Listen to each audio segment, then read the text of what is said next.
کرسٹا Rodrigues نے cancer کے مرض میں مبتلا ہونے کے بعد ایک تحریر لکھی۔ یہ تحریر آپ کو سوچنے پر مجبور اور حیران کر دے گی اور بہت سارے راز کھول دے گی آپ کے سامنے۔ میں نے بھی جب اس تحریر کو پڑھا تو میں بھی حیران رہ گیا۔ کرسٹا روڈریگز نے لکھا کہ میرے گیراج کے اندر دنیا کی سب سے مہنگی ترین اور برانڈڈ کار موجود ہے، لیکن میں اس پہ سفر نہیں کر سکتی کیونکہ اب میں ویل چیئر کے اوپر ہوں۔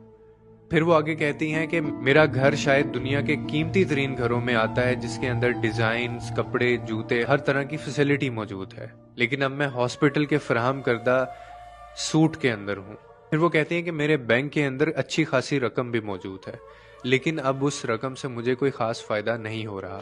پھر وہ کہتی ہیں کہ میرا گھر ایک محل کی طرح ہے، لیکن میں ہاسپٹل کے اندر ڈبل سائز کے بیڈ کے اوپر پڑی رہتی ہوں۔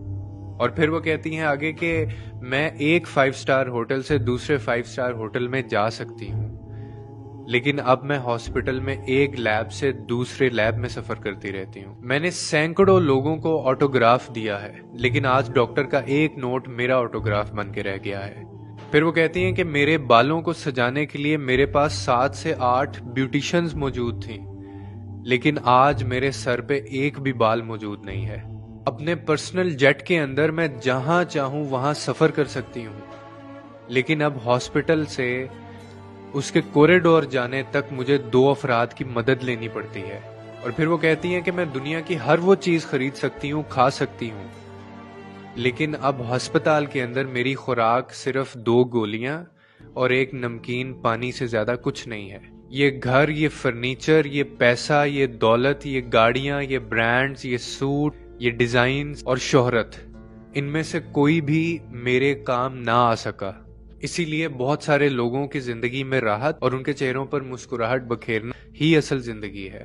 اور بے شک آپ کی زندگی میں جتنی مرضی آسائشیں اور جتنا مرضی کچھ آ جائے، لیکن اگر وہ آپ کے نصیب میں نہیں ہے، اللہ نے آپ کے نصیب میں نہیں لکھا، وہ آپ کو نہیں مل سکتا، آپ کا ہو کر بھی آپ کو نہیں ملے گا۔